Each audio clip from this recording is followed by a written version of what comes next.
Hi అండి. ఈరోజు simple and tasty recipe egg rice ఎలా చేసుకోవాలో చూసేద్దాం రండి. ముందుగా స్టవ్ పైన కడాయిని పెట్టి 2 టేబుల్ స్పూన్లు ఆయిల్ని వేయండి. వేడెక్కిన ఆయిల్లో 2 కోడిగుడ్లను వేయండి. వేసిన వెంటనే కదివేయకండి. 2-3 సెకండ్లు అలా వదిలేయండి. కొత్తగా మన ఛానల్ని ఎవరైనా చూస్తున్నట్లయితే ప్లీజ్ లైక్ చేయండి. మీ లైక్నైతే వృధా కానివ్వను.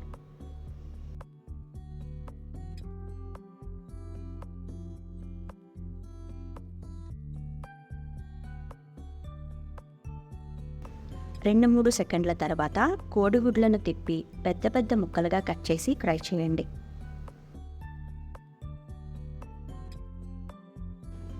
మరీ డ్రైగా ఫ్రై చేయకండి, కాస్త మాయిశ్చర్గా ఉండేలా ఫ్రై చేయండి.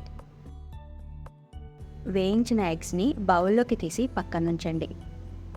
అదే కడాయిలో మరో 2 టేబుల్ స్పూన్లు ఆయిల్ని వేసి అందులో మీడియం సైజ్ ఉల్లిపాయ చీలికలు వేసి లేత గులాబీ రంగు వచ్చేంత వరకు వేయించండి.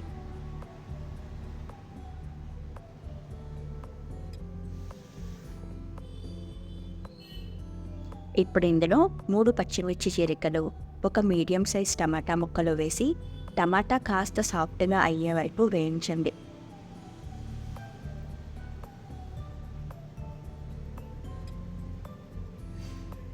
టమాటా కాస్త సాఫ్ట్గా అయ్యాక 2 రెబ్బలు కరివేపాకు, 1/2 టీ స్పూన్ ధనియాల పొడి, 1/2 teaspoon chicken masala, 1/2 teaspoon పసుపు, 1/2 టీ స్పూన్ కారం, రుచికి సరిపడా ఉప్పు, 1/2 టీ స్పూన్ మిరియాల పొడి వేసి మిక్స్ చేయండి.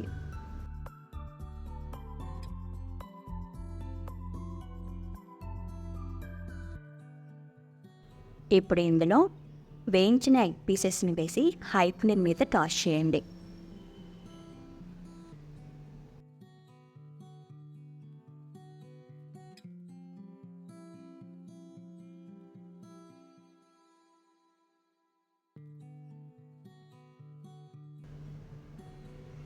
తర్వాత కప్ రైస్ వేసి హై ఫ్లేమ్ మీదే టాస్ చేయండి. ప్రతి మెతుకు కూడా వేడెక్కేలా టాస్ చేయండి.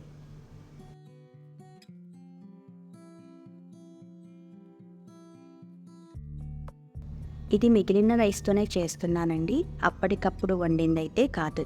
ఎలా ఉంది, మీకు నచ్చిందా? అంతేనండి, సింపుల్ అండ్ సూపర్గా చేసుకునే ఎగ్ రైస్ తయారు.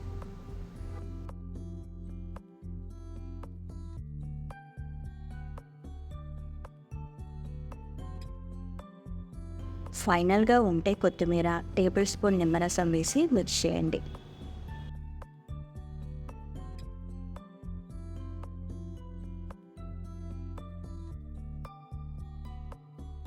ఆపై వేడివేడిగా సర్వ్ చేయండి.